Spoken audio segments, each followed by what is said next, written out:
what are some places, people, things that have ignited your creativity this past year?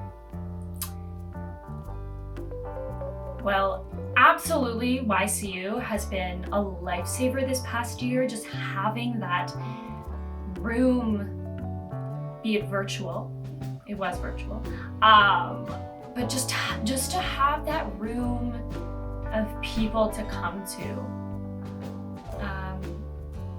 to know that was an absolute amidst all this ambiguity has been a lifesaver. My creativity were really hard to come by this year. I felt very boxed in. I felt very, isolated. Who didn't? But I did feel a bit untethered and ungrounded and unable to throw myself into the unfamiliar circumstances, the art galleries, the film festivals, the community-led literary festivals that usually would dot my calendar throughout the year. And I had finished university, so I was no longer on campus. I was no longer just around a bustling environment full of activities and installations and demonstrations and student movements and clubs and indie theater. None of that was happening. So creativity came more from a reflective process, from a nostalgic process for me, and from my family. And that was kind of new for me. I've seen some friends who produced some work. I think it was through an NTS grant or something, and because I initially saw calls out for we'd like to see some digital Zoom plays, and I was like, oh, I don't know how to do that. But I saw some work people put out, and I was like, oh yeah, I kind of have a bit of an idea now. And I think another thing that informed it was a bit of anger and frustration at a particular sort of issue, and I don't think I've really written from that place before, so that's actually been kind of interesting.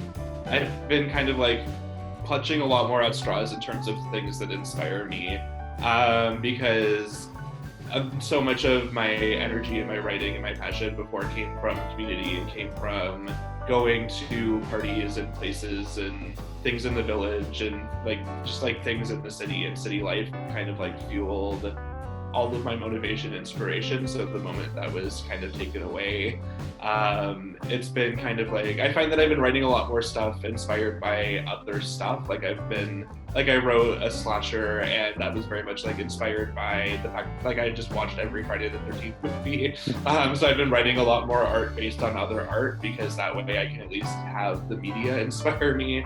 Like a lot of people, I've watched a lot of films and TV and read during the pandemic. Not much else to do. Yeah, sometimes I'll watch films by a certain film director, and get to explore their work, and that's a cool education. I have lived alone throughout the last year, and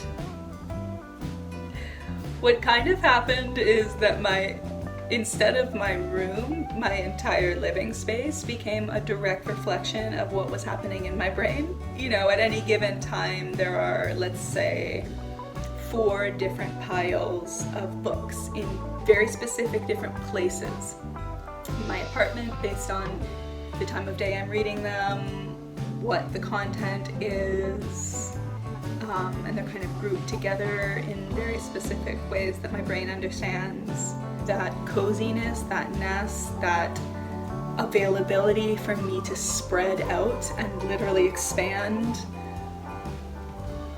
physically in the space, that has been a huge source of inspiration. I've started crocheting, which that definitely sparks my creative process, just being in my head and doing something tactile.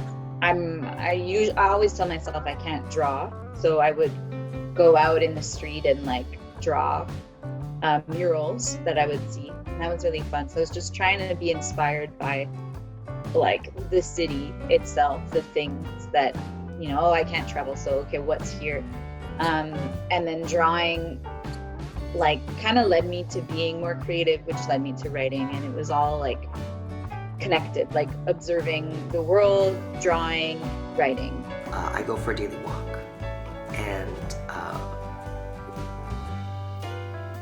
just for a walk. Like there's no end goal but the walk itself, and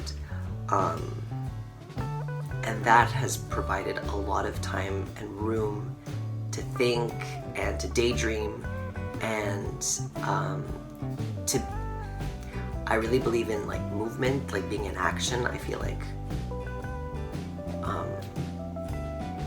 movement or action brings more movement and action. Like there's just something that when you move, it moves, and the ball rolls. That is not a good quote, but you just keep the ball rolling when you move. So daily walks have been really fun and good for me. And I started to do some walk and talks. People have told me this forever, like, Anna, go walk and talk. And I'm like, no, people are gonna think I'm a freak, but I am a freak, so it doesn't matter. So I started to walk and talk. Not necessarily like, sometimes I'd be my characters and talk as I walked, or sometimes I would just like talk to myself to work out like why I didn't feel like writing that day. So I'd just be walking and being like, it's really hard because in this scene they're talking about this hard thing, and that's what I would do for a walk and talk, which inspired me then, because usually through doing that, a little seed of an idea would be planted in my brain, and then I would be excited to go home and like quickly jot it down. This year, with having faced the pandemic, one thing that has inspired me a lot has been nature and my relationship to it, and allowing myself to see, to just embrace the vastness of it and the inability to know what lies ahead, and just trusting it.